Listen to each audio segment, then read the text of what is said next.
Enfin, de bonnes nouvelles en provenance des États-Unis. Nos amis de New York University, associés avec Circana pour ce faire, ont rendu public il y a quelques semaines leur étude annuelle visant à savoir si les produits bénéficiant d'une promesse de durabilité se vendaient mieux. Pour ce faire, ils se sont intéressés à 34 catégories qui pèsent 40% des ventes de PGC aux US, donc un échantillon robuste, alimentaire et non alimentaire. Alors, vous allez évidemment me demander, c'est quoi un produit durable ou responsable vu de New York ou même vu du Nevada?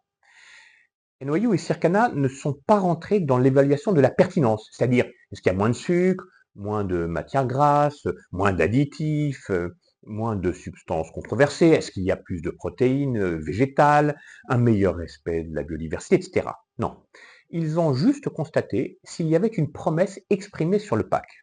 Pour faire simple, ils ont donc classé dans cette catégorie les produits mettant en avant un label de durabilité ou une allégation présentant une vertu environnementale, un bénéfice pour la santé ou un critère permettant de préserver la biodiversité.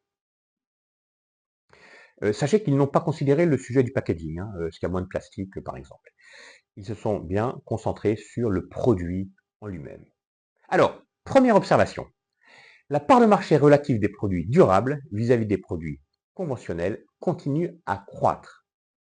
Cette part de marché valeur, qui était de l'ordre de 15% en 2013, se rapproche de 24% en 2024, c'est ce que vous voyez à l'écran. Alors, il y a évidemment un effet d'offre, c'est-à-dire que le nombre de références portant une promesse de durabilité s'est développé. Malgré tout, cette croissance se fait nécessairement au détriment de produits qui n'ont rien à raconter.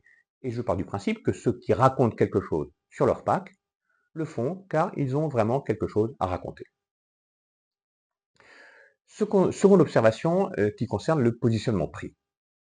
Les produits durables bénéficient toujours d'un premium de prix important, même si celui-ci tend à décroître. En 2018, le premium de prix était proche de 40%. Il continue de baisser pour atteindre 26% en 2024, mais cela demeure significatif et c'est intéressant pour 3 raisons. D'abord parce que si le premium de prix décroît et que la part de marché valeur croît, cela veut dire que la part de marché volume croît encore plus vite. Et vous connaissez mon obsession à lire l'évolution des parts de marché volume.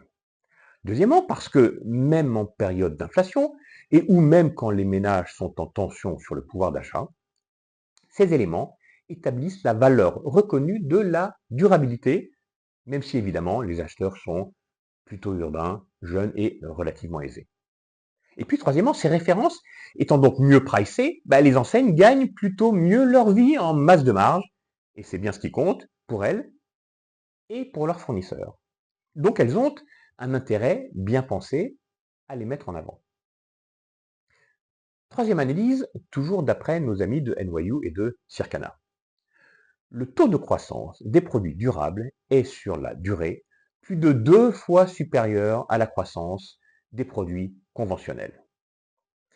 Ce chiffre de 2,3 est une moyenne. Il y a donc évidemment une dispersion entre les catégories. Les catégories sur lesquelles il n'y a pas ou peu de surcroissance de par la communication de telles promesses sont, sans grande surprise, les produits d'entretien de la maison ou les lessives. Il est peut-être un peu plus surprenant de trouver ici les aliments pour animaux. Peut-être les Américains n'aiment pas leurs chiens. Mais on y trouve aussi les boissons gazeuses. En revanche, on trouve dans les catégories bénéficiant de gros taux de surcroissance les yaourts, les déodorants, les savons, mais aussi le café, et celui-là, je ne l'aurais pas trouvé. En conclusion de tout ceci, mesdames et messieurs les industriels, accélérez, développez et mettez en marché des produits significativement plus durables, c'est-à-dire meilleurs pour la santé, meilleurs pour l'environnement, meilleurs pour la biodiversité, car si ces tendances observées aux US se confirment en Europe, nos amis distributeurs devraient très logiquement soutenir ces références.